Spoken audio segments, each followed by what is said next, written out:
नमस्कार दोस्तों, स्वागत है आपका हमारे चैनल में नेशनल अफेयर पर। आज के इस वीडियो में हम बात करने जा रहे हैं नोबेल प्राइज़ 2025 के विजेताओं की पूरी सूची, जो हर साल दुनिया के सबसे बड़े योगदानकर्ताओं को दिया जाता है। यह वीडियो खासतौर पर उन सभी छात्रों के लिए है जो UPSC, state PCS, SSC, railway, banking और अदर एग्ज़ाम की तैयारी करते हैं और नॉलेज और ज्ञान के लिए भी देख सकते हैं। तो चलिए जानते हैं कि किसे मिला इस साल का सबसे सम्मानित नोबेल प्राइज़ श्रेणीवार। और हम लोग एमसीक्यू लाए हैं टॉप 30 एमसीक्यू, जो कि मल्टीपल चॉइस क्वेश्चन है, बहुविकल्पीय हैं। ये यहाँ पे 2025 का नोबेल पुरस्कार पर आधारित क्वेश्चन बनाया गया है। ये एक trending current affair most important MCQ है। आप इसके अगले 2026 तक क्वेश्चन पूछा जाएगा और 27 तक पूछा जाएगा, तो ये आने वाले एग्जामों के लिए इंपॉर्टेंट होगा। ये अपडेटेड लाया गया है और मोस्ट 30 प्रश्न रखा गया जो आपके एग्जाम के लिए इंपॉर्टेंट है। इसे आप यहाँ से चीज़ों को समराइज और रिमेंबर कर सकते हैं और प्रैक्टिस कर सकते हैं। यह एक अपडेटेड करंट अफेयर इसमें भी शामिल किया गया है। कुछ जीके, स्टैटिक जीके भी है और कई सारे एंगल से इसमें कवर किया गया है, जिससे आपका जो है से आप ऑलरेडी इसमें कई सारे चीज़ों के ऑलरेडी से जानते होंगे, तो आपका यहाँ पे और चीज़ें रिवीजन होगी। तो चलिए हम लोग रिवाइज और क्वेश्चन एमसीक्यू करने की कोशिश करते हैं। लेकिन सबसे पहले देखते हैं कि नोबेल प्राइज़ 2025 जो है इस चर्चा में क्यों था, इसको हम लोग पहले डिस्कस कर लेते हैं। तो ये हाल ही रिसेंट में बहुत ही खूब सुर्खियों में थी, यानी चर्चा में थी, इसलिए क्योंकि नोबेल प्राइज़ 2025 की घोषणा 6 अक्टूबर से लेकर 13 अक्टूबर 2025 के बीच की गई थी। इसका समारोह का आयोजन 10 दिसंबर को किया जाएगा और पुरस्कार वितरित किए जाएंगे। तो अभी 10 दिसंबर आया नहीं, 10 दिसंबर आएगा तो आप बोल सकते हैं उस समय भी ये बहुत ज़्यादा ट्रेंडिंग में रहेगा और न्यूज़ में रहेगा। तो इस प्रकार से इस चीज़ों को हम लोग अच्छे से यहाँ से ऑलरेडी इसको कंप्लीट करके रखेंगे एग्जामों के लिए। इस वर्ष के पुरस्कार विज्ञान, साहित्य, शांति, अर्थशास्त्र सहित अलग अलग क्षेत्रों में मानवता के लिए महत्वपूर्ण योगदान देने वाले को दिया गया। तो इस प्रकार से ये न्यूज़ में था, चर्चा में था, इसलिए इस पे हम क्वेश्चन लाए हैं, जो कि आपके एग्जामों के लिए यह एक बहुत ही इंपॉर्टेंट साबित होगा। तो मुख्य तथ्य यानी की फैक्ट दिया गया है। जैसे में पुरस्कार जो श्रेणी है वो भौतिकी, जिसे हम फिजिक्स बोलते हैं, रसायन विज्ञान यानी केमिस्ट्री, चिकित्सक शारीरिक यानी फिजियोलॉजी और मेडिसिन, साहित्य लिटरेचर और शांति पीस और अर्थशास्त्र यानी इकोनॉमिक साइंस, टोटल 6 कैटेगरी में दिया जाता है। आप देख पा रहे होंगे 1, 2, 3, 4, 5 और 6। तो इस प्रकार से 6 फील्ड में 6 क्षेत्रों में दिया गया। तो इसलिए ये बहुत ज़्यादा न्यूज़ था। आज हम लोग इसी को देखेंगे कि 2025 में नोबेल प्राइज़ के विनर कौन है, पूरे सूची को देखेंगे, विनर लिस्ट को देखेंगे। यह एक करंट अफेयर है जो कि नेशनल अपडेटेड राष्ट्रीय अंतर्राष्ट्रीय कैटेगरी के करंट अफेयर में आएगा। तो चलिए स्टार्ट करते हैं। 2025 के प्रमुख विजेताओं को लास्ट में देखेंगे, रिविजन करेंगे। पहले हम लोग एमसीक्यू कंप्लीट कर लेते हैं। तो यहाँ पे आप स्क्रीन पर देख पा रहे होंगे 2025 से संबंधित पहला हमारा जो एमसीक्यू दिया गया है क्वेश्चन में, यहाँ पे नोबेल पुरस्कार यानी नोबेल प्राइज से संबंधित क्वेश्चन है। और ये क्वेश्चन नंबर फर्स्ट में है, प्रश्न संख्या कि 2025 का शांति का नोबेल पुरस्कार यानी कि नोबेल प्राइज इन पीस किसे प्रदान किया गया।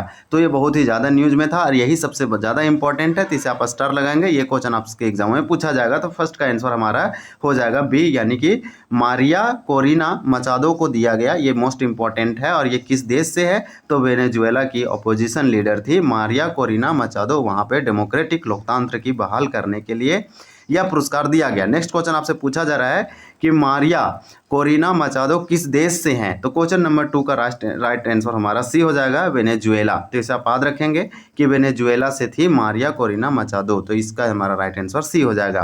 तो इस प्रकार से 2 का राइट आंसर हमारा सी हो गया कि वेनेजुएला से। नेक्स्ट क्वेश्चन आपसे पूछा जा रहा है, आप आंसर यहाँ पे देख पा रहे होंगे, आंसर भी इसमें दिया गया है। फोर्थ क्वेश्चन में, थर्ड क्वेश्चन में है कि मारिया कोरिना मचादो को किस काम के लिए शांति का नोबेल पुरस्कार मिला है। यानी नोबेल प्राइज इन पीस में जो दिया गया मारिया कोरिना मचादो को, ये वेनेजुएला की है और 2025 का नोबेल पुरस्कार इन्हें दिया गया। तो किस काम के लिए दिया गया, तो थर्ड का आंसर यानी क्वेश्चन नंबर 3 का आंसर हमारा हो जाएगा सी, यानी कि वेनेजुएला में लोकतांत्रिक अधिकारों को बढ़ावा देने के लिए दिया गया। यानी कि बहुत ही पीसफुल और शांतिपूर्वक ये डिक्टेटरशिप से यानी कि डेमोक्रेसी लाई है और यहाँ लोकतंत्र को बढ़ावा दी है, यानी लोकतांत्रिक अधिकारों को बढ़ावा देने के लिए इनको नोबेल पुरस्कार मिला है। व्यक्ति का नाम है मारिया कोरिना मचादो, ये वेनेजुएला की है। इसे आप याद रखेंगे।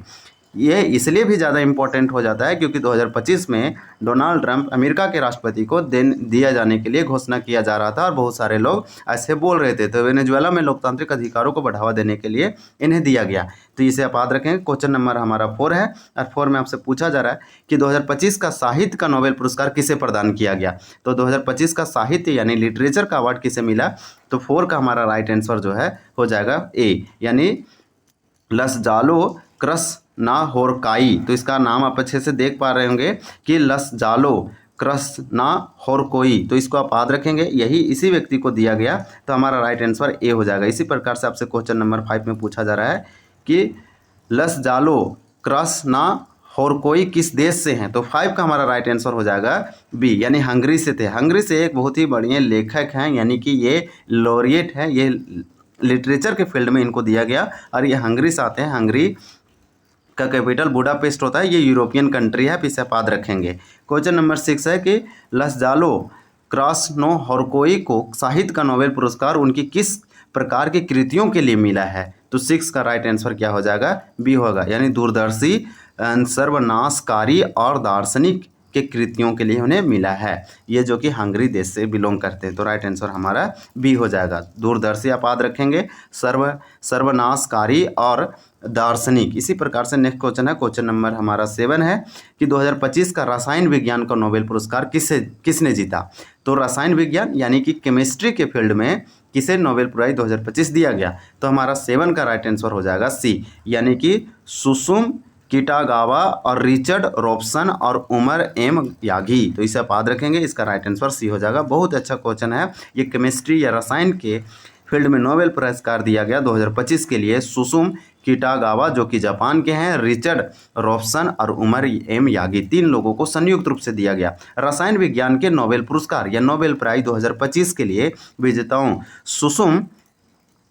सुसुम किटागावा किस देश से हैं। यानी आपसे क्वेश्चन पूछा जा रहा है कि रसायन विज्ञान के लिए नोबेल पुरस्कार मिला 2025 के लिए और ये 3 लोगों को दिया गया। उनमें से एक विजेता है सुसुम किटागावा। ये किस देश से हैं, किस कंट्री से बिलोंग करते हैं। तो 8 का हमारा राइट आंसर हो जाएगा बी, यानी जापान के हैं। तो इसको आप याद रखेंगे। नेक्स्ट क्वेश्चन देखेंगे। क्वेश्चन नंबर यहाँ पे आप आंसर देख पा रहे होंगे, ये जापान हमारा बी राइट आंसर हो जाएगा। इसी प्रकार से क्वेश्चन नंबर हमारा 9 है कि रसायन विज्ञान के नोबेल पुरस्कार 2025 के विजेताओं को किस विकास के लिए सम्मानित किया गया।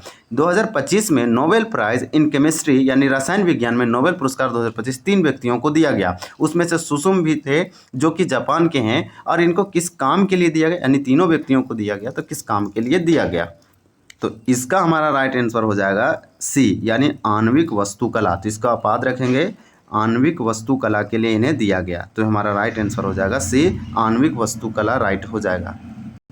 तो हम लोग यहाँ पे देखें सी, आणविक वस्तुकला के लिए इन लोगों को रसायन में नोबेल प्राइज दिया गया 2025 के लिए। क्वेश्चन नंबर 10 है कि 2025 का भौतिक विज्ञान का नोबेल पुरस्कार किसने जीता। यानी in physics Nobel prize 2025 in physics के कैटेगरी में फिजिक्स साइंस में नोबेल पुरस्कार 2025 किसे दिया गया। तो 10 का हमारा राइट आंसर हो जाएगा ए, यानी जॉन क्लार्क, मिशेल एच डेवरेट और जॉन एम मार्टिनीज। तो आप याद रखेंगे, बहुत सिंपल है। आप जिसको बार बार रिपीट करेंगे और रिवीजन करेंगे तो चीज़ें जो है प्रैक्टिस करने से और रिवीजन करने से चीज़ समराइज हो सकती है और रिमेंबर किया जा सकता है। तो नाम है जॉन क्लार्क, मिचेल एच डेवरेट और जॉन एम मार्टिस। तो मार्टिनीस आप याद रख सकते हैं। इसी प्रकार से डेवरेट का नाम याद रख सकते हैं और क्लार्क का नाम याद रख सकते हैं। ये फिजिक्स के कैटेगरी में नोबेल पुरस्कार 2025 में दिया गया है। तो हमारा राइट आंसर यहाँ पे हो जाएगा ए, यानी कि जॉन क्लार्क, मिचेल एच डेवरेट और जॉन एम मार्टिनीस। ये क्वेश्चन नंबर हमारा 11 है। 11 में आपसे पूछा जा रहा है कि भौतिकी विज्ञान यानी कि भौतिकी विज्ञान में नोबेल पुरस्कार 2025 के विजेता जॉन क्लार्क किसके लिए प्रसिद्ध है।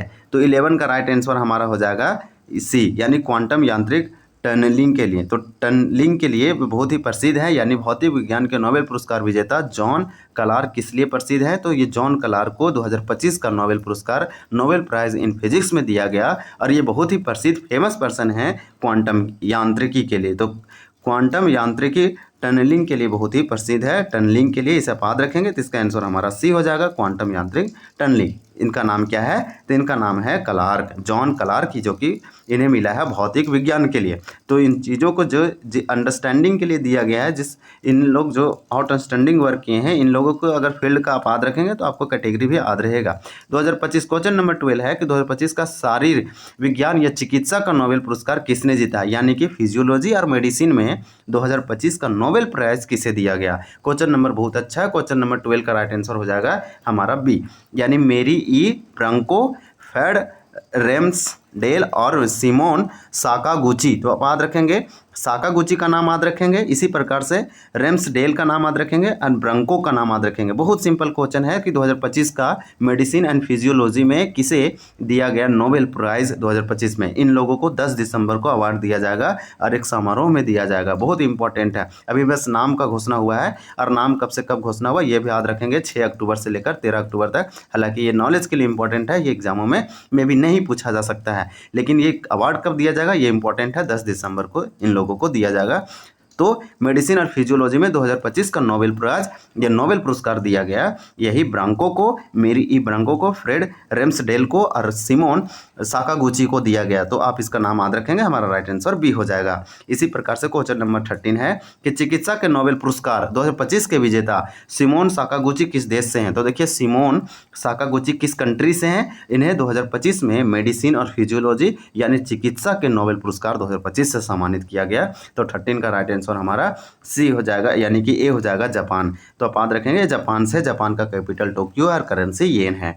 इसी प्रकार से ये हमारा जापान हो जाएगा। ये आने वाले 2-3 साल एग्जामों के लिए इंपॉर्टेंट होगा, ये पूछा जा सकता है। बहुत सारे क्वेश्चन जो है इंपॉर्टेंट है। नोबेल प्राइज जो है ये इंटरनेशनल अवार्ड में आता है और इंटरनेशनल अवार्ड के कैटेगरी में क्वेश्चन पूछा जाता है। तो चिकित्सा का नोबेल पुरस्कार 2025 किस खोज के लिए प्रदान किया गया? तो चिकित्सा का नोबेल पुरस्कार जिसे मेडिसिन और फिजियोलॉजी कहते हैं, इस बार 3 लोगों को दिया गया। तो 2025 का जो मेडिसिन और फिजियोलॉजी का नोबेल प्राइज था वो किसे दिया गया? तो 14 का राइट आंसर हमारा हो जाएगा, यानी बी, परिधि प्रतिरक्षा सहनशीलता, जिसे हम बोलते हैं इम्यून सिस्टम। तो इम्यून सिस्टम की जो अपने आप में पेरिफेरल प्रतिरक्षा या फिर इसका डिफेंस सिस्टम है उसके लिए दिया गया। तो याद रखेंगे परिधि प्रतिरक्षा सहनशीलता।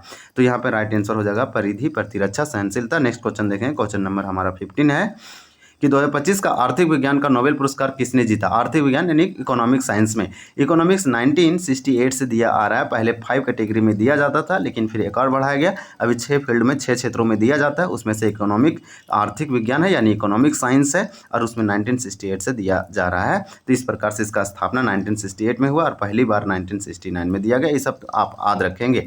तो आर्थिक विज्ञान का नोबेल पुरस्कार किसे दिया गया 2025 में? तो 15 का हमारा राइट आंसर हो जाएगा का, यानी ए हो जाएगा। जोएल मोकिर को दिया गया, फिलिप अगियोन को दिया गया और पीटर होविट को दिया गया। तो देखिए पीटर होविट तो इजीली आप याद रखेंगे, ये इकोनॉमिक्स यानी आर्थिक विज्ञान का नोबेल पुरस्कार विजेता है 2025 का पीटर होविट, और फिलिप जी का आप नाम याद रखेंगे और जोएल मोकिर का नाम याद रखेंगे। तो इस प्रकार से आपको इसका आंसर ए हो जाएगा, आपको देखने को मिलेगा। यहाँ पे आंसर आप देख पा रहे हैं, सही उत्तर हमारा जोएल मोकिर है, फिलिप अगियोन है और पीटर होविट है। इसी प्रकार से नेक्स्ट क्वेश्चन है, क्वेश्चन नंबर हमारा 16 है कि आर्थिक विज्ञान के नोबेल पुरस्कार 2025 के विजेता जोएल मोकिर किस क्षेत्र से संबंधित है? तो ये आपसे सिंपल बताया जा रहा है कि जोएल मोकिर को इकोनॉमिक साइंस में आर्थिक विज्ञान में नोबेल पुरस्कार 2025 प्रदान किया गया, यानी नोबेल प्राइज इन इकोनॉमिक्स में इसे पुरस्कृत किया गया। ये किस क्षेत्र से संबंधित है ये आपसे पूछा जा रहा है। तो 16 का राइट आंसर हमारा हो जाएगा अर्थशास्त्र इतिहास यानी कि इकोनॉमिक्स हिस्ट्री में। तो ये हमारा राइट आंसर ये हो जाएगा। ये बहुत सिंपल क्वेश्चन है, आंसर यहाँ पे आप देख पा रहे होंगे। क्वेश्चन नंबर 17 है कि आर्थिक विज्ञान के नोबेल पुरस्कार 2025 के विजेताओं को किस कार्य के लिए सम्मानित किया गया? यानी कि इस बार इकोनॉमिक साइंस में आर्थिक विज्ञान में टोटल 3 लोगों को नोबेल पुरस्कार नोबेल प्राइज दिया गया 2025 का। ये विजेता है, इनके कार्य किस वर्किंग के लिए, किस आउटस्टैंडिंग वर्क के लिए दिया गया, तो किस कार्य के लिए इन्हें सम्मानित किया गया? 17 का राइट आंसर हमारा हो जाएगा क्या? तो डी हो जाएगा, नवाचार आधारित आर्थिक विकास। तो नवाचार आधारित आर्थिक विकास के लिए दिया गया, यानी इनोवेशन आधारित जो इकोनॉमिक डेवलपमेंट है उससे संबंधित इन लोगों को ये अवार्ड दिया गया, नवाचार आधारित आर्थिक विकास।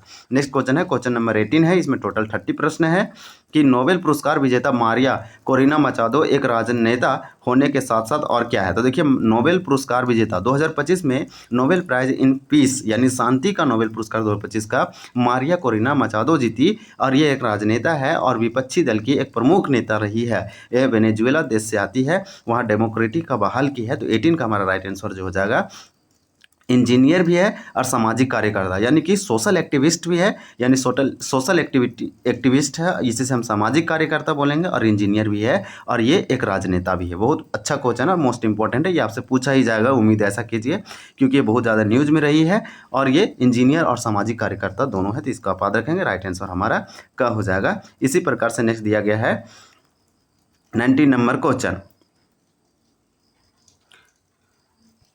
रसायन विज्ञान के नोबेल पुरस्कार 2025 के विजेता उमर एम यागी किस देश से हैं। तो रसायन विज्ञान के जो नोबेल पुरस्कार विजेता 2025 के विजेता रहे हैं, यानी कि केमिस्ट्री में जो नोबेल पुरस्कार 2025 जीता गया, नोबेल प्राइज इन केमिस्ट्री, उनका नाम है उमर एम यागी, या आप नाम याद रखेंगे, उमर जी को नोबेल पुरस्कार मिला है रसायन में यानी कि केमिस्ट्री में। ये किस कंट्री से बिलोंग करते हैं, तो उमर एम यागी जो हैं ये किस देश से है। तो इसका राइट आंसर अमेरिका हो जाएगा। ये अमेरिका है, अमेरिका का कैपिटल वाशिंगटन डीसी, यहाँ डोनाल्ड ट्रंप यहाँ के क्या है, तो आप याद रखेंगे कि प्रेसिडेंट है। इसी प्रकार से हमारा राइट आंसर ये हो जाएगा अमेरिका। नेक्स्ट क्वेश्चन आपसे पूछा जा रहा है, क्वेश्चन नंबर 20 कि भौतिकी विज्ञान यानी भौतिकी फिजिक्स में नोबेल पुरस्कार 2025 के विजेता जॉन एम मार्टिनीज को किस खोज के लिए सम्मानित किया गया। तो देखिए, मार्टिनीज को दिया गया भौतिक यानी कि फिजिक्स में नोबेल पुरस्कार 2025, इनको किस काम के लिए दिया गया। तो 20 का राइट आंसर हमारा क्या हो जाएगा, ग हो जाएगा, यानी कि सी हो जाएगा।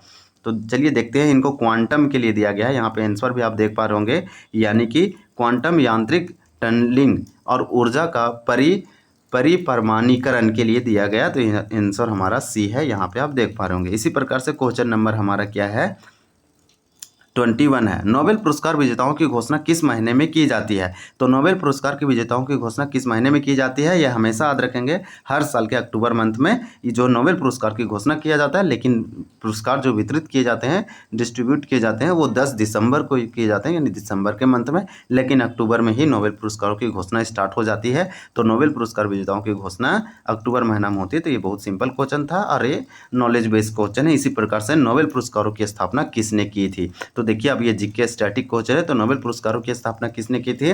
तो 22 का राइट हो जाएगा अल्फ्रेड नोबेल। अल्फ्रेड नोबेल ने नोबेल पुरस्कार, ये नोबेल प्राइज की स्थापना किए थे अल्फ्रेड नोबेल। तो हमारा राइट आंसर ये हो जाएगा अल्फ्रेड नोबेल। क्वेश्चन नंबर हमारा 23 है कि अल्फ्रेड नोबेल किस आविष्कार के लिए जाने जाते हैं। तो डायनामाइट हमारा राइट आंसर हो जाएगा। अल्फ्रेड नोबेल ने नोबेल प्राइज की स्थापना की और अल्फ्रेड नोबेल ने जिस चीज़ का इन्वेंशन आविष्कार किए थे वो डायनामाइट था। तो डायनामाइट के आविष्कार के लिए ये जाने जाते हैं। तो 23 का राइट आंसर हो जाएगा बी। इसी प्रकार से क्वेश्चन नंबर हमारा यहाँ पे आप बी देख पा रहे होंगे, डायनामाइट। फिर क्वेश्चन नंबर 24 है और 24 में आपसे पूछा जा रहा है कि नोबेल पुरस्कार कितने श्रेणियों में दिए जाते हैं। तो 24 का हमारा राइट आंसर हो जाएगा 6, यानी 6 कैटेगरी में, 6 फील्ड में दिया जाता है। हम लोग सबसे पहले देखें कि ये चर्चा में क्यों था, उसी समय हम लोग इसका डिस्कस किए। 6 क्षेत्र में, 6 फील्ड में दिया जाता है नोबेल पुरस्कार, 6 श्रेणियों में, कैटेगरीज में आप याद रखेंगे। नोबेल शांति पुरस्कार कहाँ प्रदान किया जाता है। तो देखिए, नोबेल पीस प्राइज कहाँ प्रदान किया जाता है, ये आपसे पूछा जा रहा है। 25 का राइट आंसर ओस्लो हो जाएगा और ओस्लो नॉर्वे की राजधानी है। तो नॉर्वे की राजधानी कैपिटल ओस्लो में प्रदान किया जाता है। यह एक यूरोपियन कंट्री है और यहीं पे नोबेल पीस प्राइज दिया जाता है नॉर्वेजियन कमेटी के द्वारा। तो यहाँ पे राइट आंसर हमारा ओस्लो नॉर्वे हो जाएगा। इसी प्रकार से क्वेश्चन नंबर 26 है। 26 में पूछा जा रहा है अल्फ्रेड नोबेल की पुण्यतिथि पर किस तिथि को नोबेल पुरस्कार प्रदान किए जाते हैं। अल्फ्रेड नोबेल की पुण्यतिथि पर किस तिथि को नोबेल पुरस्कार प्रदान किए जाएंगे। तो 10 हो जाएगा 10 दिसंबर। तो 26 का हमारा राइट आंसर हो जाएगा सी, यानी 10 दिसंबर। ये आप याद रखेंगे। ये पुरस्कार का जो अनाउंस है वो अक्टूबर मंथ में किया जाता है, लेकिन ये उनके पुण्यतिथि 10 दिसंबर को दिया जाता है ये अवार्ड। तो ये इन 10 दिसंबर का दिन आप याद रखेंगे। ये पुरस्कार फिर से आपको जो चर्चा में आएगा और फिर लोग इसको आप देखेंगे कि बहुत सारा सोशल मीडिया में देखने को मिलेगा। अर्थशास्त्र का नोबेल पुरस्कार जिसका आधिकारिक नाम अल्फ्रेड नोबेल की स्मृति में स्वेरेजेज रिक्स बैंक पुरस्कार है, कब स्थापित किया गया था। तो अर्थशास्त्र यानी इकोनॉमिक साइंस का जो नोबेल पुरस्कार, इसका स्थापना कब किया गया, ये आपसे पूछा जा रहा है। तो 27 का राइट आंसर हो जाएगा सी, 1968, यानी 1968 ईस्वी में नोबेल पुरस्कार जो है अर्थशास्त्र में, इसका स्थापना किया गया। राइट आंसर सी हो जाएगा। इसी प्रकार से क्वेश्चन नंबर 28 है कि नोबेल पुरस्कार 2025 की घोषणाओं का समापन किस तिथि को हुआ। तो नोबेल पुरस्कार 2025 की घोषणाओं का समापन किस तिथि को हुआ। 28 का हमारा राइट आंसर हो जाएगा सी, यानी 13 अक्टूबर। 6 अक्टूबर से लेकर 13 अक्टूबर तक ये घोषणा स्टार्ट रहा और 13 अक्टूबर 2025 को ये घोषणा समाप्त होती है और 10 दिसंबर को ये वितरित किए जाएंगे।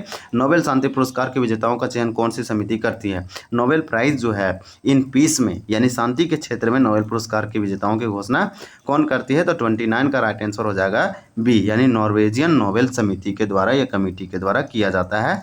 तो हमारा राइट आंसर बी है, Norwegian Nobel committee. Last question है इस वीडियो का, क्वेश्चन नंबर हमारा 30 है। यहाँ पे बहुत अच्छे क्वेश्चन लाए गए थे, मेनली नोबेल पुरस्कार से संबंधित था। नोबेल पुरस्कार के लिए कोई व्यक्ति खुद को नामांकित कर सकता है या नहीं, मोस्ट इंपॉर्टेंट क्वेश्चन है, मैक्सिमम लोगों को पता नहीं होता है। अगर डोनाल्ड ट्रंप को चाहिए नोबेल पुरस्कार तो वो खुद से नॉमिनेट नहीं कर सकता है। तो हमारा राइट आंसर 30 का राइट आंसर हो जाएगा सी, नहीं, कोई भी खुद को नामांकित यानी नॉमिनेट नहीं कर सकता है नोबेल पुरस्कार के लिए। तो ये हम लोग टॉप 30 प्रश्न देखें, ये हमारा हो गया नहीं, कोई भी खुद को नामांकित नहीं कर सकता है। ये चर्चा में क्यों था ये हम लोग देखें, और यहाँ की फैक्ट भी देखें। ये 6 क्षेत्रों में यानी 6 कैटेगरीज में यानी श्रेणियों में दिया जाता है। ये हम लोग बहुत अच्छे से डिस्कस किए। अब इसको समराइज करते हैं कि 2025 के प्रमुख विजेता कौन है। अगर चिकित्सा की बात करें तो चिकित्सा में किस क्षेत्र के लिए दिया गया था, तो आप याद रखेंगे पेरिफेरल इम्यून टॉलरेंस के लिए दिया गया, जिसे हम फिजियोलॉजी और मेडिसिन कहते हैं। तो ब्रोंको को दिया गया, रेम्सडेल को दिया गया और साकागुची को दिया गया। ये 3 व्यक्ति का नाम आप याद रखेंगे। अगर फिजिक्स का बात करें तो फिजिक्स में जो दिया गया किस फील्ड के लिए दिया गया, तो 3 लोगों को दिया गया, microscopic quantum mechanical tunnelling and energy conservations in electric circuit के लिए दिया गया। तो क्लार्क जी को दिया गया और डेवोरेट को दिया गया और मार्टिनिस को दिया गया। तो ये 3 व्यक्ति का नाम याद रखेंगे। अगर हम रसायन विज्ञान की बात करें यानी केमिस्ट्री में बात करें तो ये 3 लोगों को दिया गया नोबेल प्राइज 2025 में। इनमें से है किटागुआ या फिर सुसुमू और रिचर्ड रॉबसन्स और उमर एम यागी को दिया गया ये मेटल ऑर्गेनिक फ्रेमवर्क के लिए यानी इनके विकास के लिए दिया गया। साहित्य में दिया गया ये किस लिए, तो for his compelling and visionary Ivor that the reform and power of the art. तो ये दिया गया लास्जोलो क्रंस्को हर कोई को दिया गया। तो इस प्रकार से इनका नाम आप अच्छे से समझ पा रहे होंगे। ये शांति के मारिया कोरिना मचादो को दिया गया for her tireless work promoting democratic rights for the people of Venezuela. तो ये वेनेजुएला से है, वेनेजुएला में डेमोक्रेटिक राइट्स के जो है बढ़ावा दी, प्रमोट की, इसलिए इनको ये मिला। अर्थशास्त्र की हम बात करें तो जॉन मॉकरी को दिया गया, फिलिप्स आगी को दिया गया, इसी प्रकार से पीटर हॉविट को दिया गया for having the explain innovation drive economic growth. तो देखिए इनोवेशन का जो है इनोवेशन क्या किया कि इकोनॉमिक ग्रोथ में हेल्प किया, इसके लिए इनको इसके डेवलपमेंट के लिए अर्थशास्त्र में दिया गया। नोबेल पुरस्कार 1901 में पहली बार दिए गए थे और इसका स्थापना 1900 ईस्वी में के आसपास हुआ था। इसी प्रकार से विजेताओं में मिलने वाला स्वर्ण पदक है, डिप्लोमा है और नगद राशि 2023 में 11 मिलियन स्वीडिश क्रोन दिया जाता था। तो हमें I hope these questions are helpful your next exam, good luck. यह आप हमें उम्मीद है कि आपका जो है बहुत हेल्पफुल हुआ होगा। तो दोस्तों यही थी नोबेल प्राइज़ 2025 विनर की पूरी कैटेगरी वाइज लिस्ट। अगर वीडियो जानकारी लगी हो तो इसे लाइक और शेयर करें और चैनल नेशनल अफेयर को सब्सक्राइब करना ना भूलें, ताकि आपको मिलते रहें ऐसे ही करंट अफेयर जीके से जुड़े महत्वपूर्ण वीडियो। धन्यवाद, मिलते हैं अगले वीडियो में एक नए विषय के साथ, तब तक के लिए जय हिंद।